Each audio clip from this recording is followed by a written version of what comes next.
All right, today's lesson is going to be on half-life calculations. Our learning target is I can use half-life information to perform calculations on amounts and times for radioisotopes. I'll know I'm successful when I correctly calculate time elapsed, amount remaining, and half-lives of radioisotopes.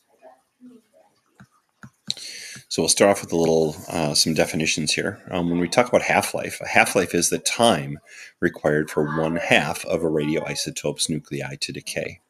In other words, after each half-life of a radioisotope, half of the original radioactive atoms have decayed into atoms of a different element. Visually, it would look something like this, where we start off with an initial amount of a radioisotope. We have 16 atoms of a radioisotope here. After one half-life, that has decayed into 8 atoms, so we have half of the original amount. After 2 half-lives, it's down to 4, 1/2 of 8. And after 3 half-lives, it would be 2, which is 1/2 of 4. And this would continue on until we got to 0. So as a radioisotope decays, a new element is formed by the decayed portion of the radioisotope after each half-life. This new element may be another radioisotope or a stable isotope. It depends on what we start with and what the mode of decay is. Radioactive decay continues until a stable isotope is formed. This process creates a radioactive decay series. Here's an example of a radioactive decay series.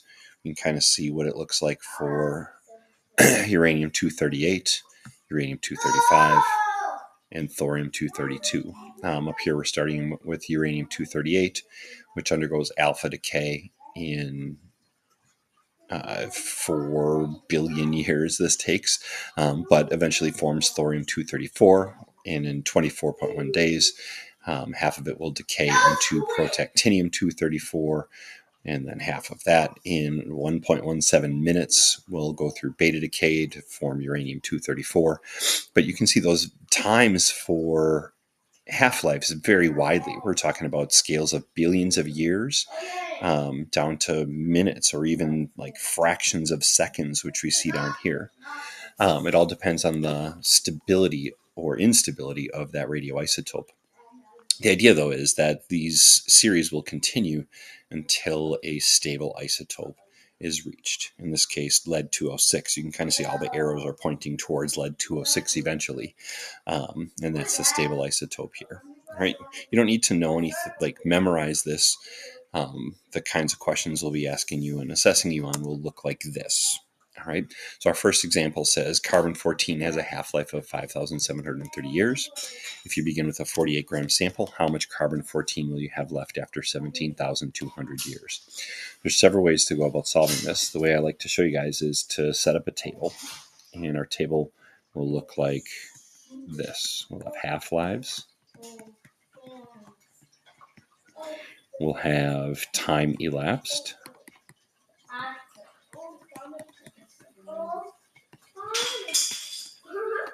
We'll have amount remaining. And I'm going to add another column or row in here for fraction remaining. And you'll see why in a little bit why I like to add that column.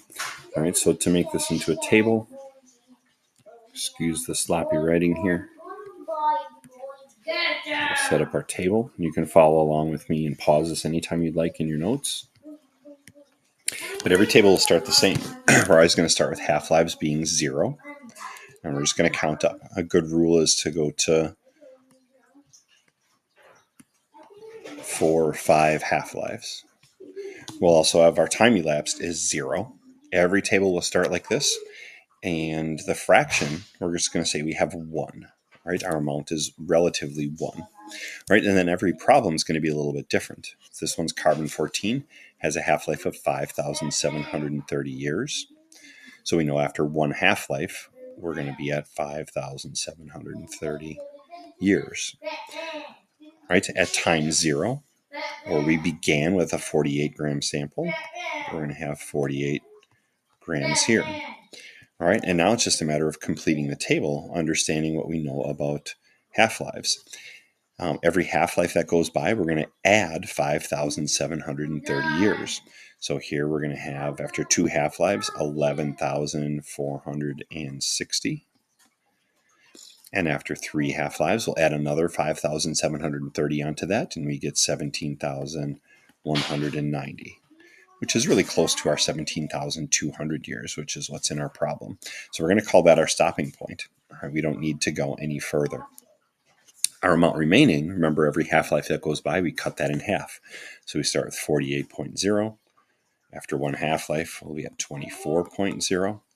After another half-life, 12.0. And then 6.0 after 3 half-lives. The fraction part is just a nice way to reinforce this and make sure we're doing things correctly. So at 0 half-lives, we would have 1 remaining. After 1 half-life, we would have 1 half. 2 half-lives would be 1 half of 1 half, or 1/4, and then 1/8. All right, and I can double check. I can say 48 divided by 8, it gives me 6. All right, so this works out in 2 different ways. Another problem, a sample of thorium-234 is a mass of 464 grams. Thorium-234 has a half-life of 24 days. How many grams of thorium remain after 144 days? So we're going to have our half-lives again. We'll have our time elapsed. We'll have the amount remaining and the fraction.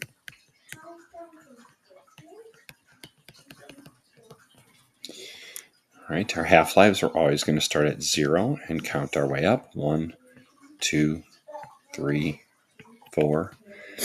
Time elapsed will always start at 0. And the fraction, we're always going to start with the whole amount. Right? Every single one we could start like this. The remainder of the information comes from the problem. So our amount says we have a sample, 464 grams. So that's our amount, our initial amount at time 0. 464 grams. All right, the half-life is 24 days. So every half-life that goes by, we're going to add 24 days. So 24 plus another 24 plus another 24 plus another 24. All right, and I can tell I need to get up to 144 days. So I'm running out of, I ran out of time here. I'm going to have to add a few more columns. After 5 half-lives, we would have 120, and 6 half-lives would get us up to 144. All right, I know that that's my stopping point, and my answer, because it says how many grams remain after 144 days, is going to be in this spot right here. All right, so let's see. We start with 464. We cut that in half, and we get 232. All right, we can cut that in half again. Sorry, I need a calculator. And I get 116. Cut that in half again, 58. Cut that in half again, 29. Then I need your help. 14.5. And divide that in half again, and we get 7.25. All right, so 7.25 grams will be my answer. Again, the fraction part, I could go 1 half, 1/4, 1/8, 1/16, 1/32, 1/64.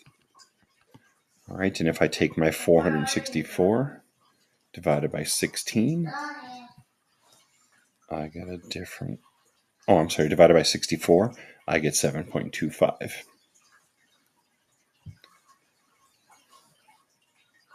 7.25. All right, there we go. You'll continue on with the practice on the next few pages.